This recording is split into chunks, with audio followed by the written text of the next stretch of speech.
ನಿಮ್ಮ WhatsApp ಸ್ಟೇಟಸ್ಗೆ ಮ್ಯೂಸಿಕನ್ನು add ಮಾಡೋದು ಹೇಗೆ ಅಂತ ಈ ವಿಡಿಯೋದಲ್ಲಿ ತಿಳಿಸ್ಕೊಡ್ತೀನಿ. ಅದಕ್ಕಿಂತ ಮುಂಚೆ ಈ ವಿಡಿಯೋಗೆ ಒಂದು ಲೈಕ್ ಮಾಡಿ. ಯಾರಾದರೂ ಹೊಸ್ತಾ ನೋಡ್ತಾ ಇದ್ದರೆ ಆ್ಯಸ್ ಯೂಶುವಲ್ ಸಬ್ಸ್ಕ್ರೈಬ್ ಮಾಡೋದನ್ನು ಮರಿಬೇಡಿ. ನಿಮ್ಮ ಒಂದು ವಾಟ್ಸಪ್ಪಲ್ಲಿ ಯಾವುದಾದ್ರು ಒಂದು ಫೋಟೋನ ಅಪ್ಲೋಡ್ ಮಾಡಿದಾಗ ಈಗ ಹೊಸ ಫ್ಯೂಚರ್ ಬಂದಿದೆ. ಏನಪ್ಪ ಅಂದರೆ ನೀವು ಒಂದು ಸ್ಟೇಟಸ್ಗೆ ಹಾಕ್ಬೇಕಾದ್ರೆ ನಿಮ್ಮ ಫೋಟೋಗೆ ಮ್ಯೂಸಿಕ್ ಆ್ಯಡ್ ಮಾಡಿ ಹಾಕಬೇಕಿತ್ತು ಸ್ಟೇಟಸ್ಗೆ. ಈಗ ಆ ರೀತಿ ಇಲ್ಲ, ವ್ಯಾಟ್ಸಪ್ಪಲ್ಲೇ ಫ್ಯೂಚರ್ ಬಂದಿದೆ. ಜಸ್ಟ್ ಮ್ಯೂಸಿಕ್ ಆ್ಯಡ್ ಬಟನನ್ನು ಕೊಟ್ಟರೆ ಸಾಕು. ನಮಗೆ ಯಾವ ಸಾಂಗ್ ಬೇಕೋ ಅದನ್ನು ಆ್ಯಡ್ ಮಾಡಿಕೊಂಡು ನಾವು ಸ್ಟೇಟಸನ್ನು ಅಪ್ಲೋಡ್ ಮಾಡ್ಕೋಬೋದು.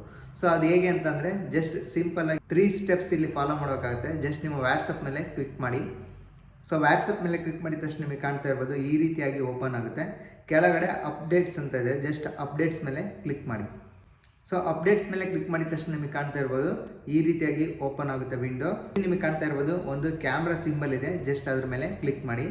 ಅದ್ರ ಮೇಲೆ ಕ್ಲಿಕ್ ಮಾಡಿದ ತಕ್ಷಣ ಅದು ಡೈರೆಕ್ಟಾಗಿ ಒಂದು ಗ್ಯಾಲರಿ ಡಿಸ್ಪ್ಲೇ ಆಗುತ್ತೆ. ಡೈರೆಕ್ಟಾಗಿ ಅಲ್ಲಿ ಒಂದು ನಿಮ್ಮ ಫೋಟೋನ ಯಾವುದಾದ್ರೂ ಇಷ್ಟವಾಗಿರೋ ಫೋಟೋ ಅಂದರೆ ವ್ಯಾಟ್ಸಪ್ ಸ್ಟೇಟಸ್ಗೆ ಆ್ಯಡ್ ಮಾಡಬೇಕು ಅನ್ನುವಂತಹ ಫೋಟೋನ ಆ್ಯಡ್ ಮಾಡ್ಕೊಳ್ಳಿ.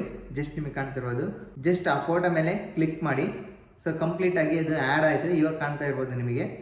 ಈಗ ನೀವು ಸಾಂಗನ್ನು ಹೇಗೆ ಸೆಟ್ ಮಾಡೋದಂದರೆ ನಿಮಗೆ ಕಾಣ್ತಿರೋದು ಮೇಲ್ಗಡೆ ಅಪ್ಪರ್ ಸೈಡಲ್ಲಿ ಮ್ಯೂಸಿಕ್ ಸಿಂಬಲ್ ಇದೆ, ಅದ್ರ ಮೇಲೆ ಕ್ಲಿಕ್ ಮಾಡಿ. ಅದ್ರ ಮೇಲೆ ಕ್ಲಿಕ್ ಮಾಡಿದ ತಕ್ಷಣ ನಿಮಗೆ ಕಾಣ್ತಿರ್ಬೋದು ಹಲವಾರು ಸಾಂಗ್ ಇಲ್ಲಿ ಡಿಸ್ಪ್ಲೇ ಆಗಿದೆ. ನಿಮಗೆ ಇಷ್ಟವಾದ ಸಾಂಗನ್ನು ಇಲ್ಲಿ ಸರ್ಚ್ ಮಾಡಿ. ಅಂದರೆ ಅಕಸ್ಮಾತ್ ಯಾವುದಾದ್ರು ಬರ್ತ್ಡೇ ಇತ್ತು ಅಂದ್ಕೊಳ್ಳಿ, ಯಾವ್ದಾದ್ರು ಬರ್ತ್ಡೇ ಇತ್ತು ಅಂದ್ಕೊಳ್ಳಿ.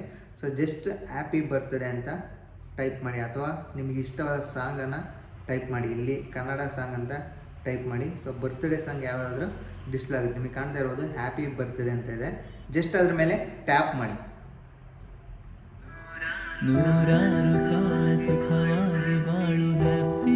ಈ ರೀತಿಯಾಗಿ ಟ್ಯಾಪ್ ಮಾಡಿದ ತಕ್ಷಣ ಅದು ಪ್ಲೇ ಆಗುತ್ತೆ. ಈ ಸಾಂಗ್ ಇಷ್ಟ ಆದರೆ ಜಸ್ಟ್ ಆರೋ ಮಾರ್ಕ್ ಮೇಲೆ ಕ್ಲಿಕ್ ಮಾಡಿ.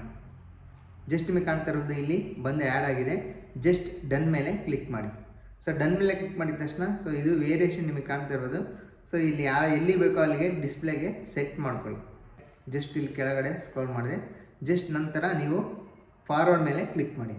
ರೈಟ್ ಸೈಡಲ್ಲಿ ಕೆಳಗಡೆ ಮಾರ್ಕ್ ಇದೆಯಲ್ಲ ಅದ್ರ ಮೇಲೆ ಕ್ಲಿಕ್ ಮಾಡಿ. ಕಂಪ್ಲೀಟಾಗಿ ಸ್ಟೇಟಸಲ್ಲಿ ಹೋಗಿ ಕೂತ್ಕೊಳ್ತೀನಿ. ನಿಮಗೆ ಕಾಣ್ತಾ ಇರೋದು ಮೇಲ್ಗಡೆ ಕಂಪ್ಲೀಟಾಗಿ ಸ್ಟೇಟಸಲ್ಲಿ ಕೂತ್ಕೊಂಡಿದೆ. ಈ ವಿಡಿಯೋ ನಿಮಗೆ ಹೆಲ್ಪ್ಫುಲ್ ಆಗಿದೆ ಅಂತ ಅಂದ್ಕೊತೀನಿ. ಹೆಲ್ಪ್ಫುಲ್ ಆಗಿದ್ದರೆ ಒಂದು ಲೈಕ್ ಮಾಡಿ. ಹಾಗೆ ಯಾರಾದರೂ ಹೊಸ್ತಾ ನೋಡ್ತಾ ಇದ್ದರೆ ಆ್ಯಸ್ ಯೂಶುವಲ್ ಸಬ್ಸ್ಕ್ರೈಬ್ ಮಾಡೋದನ್ನು ಮರಿಬೇಡಿ.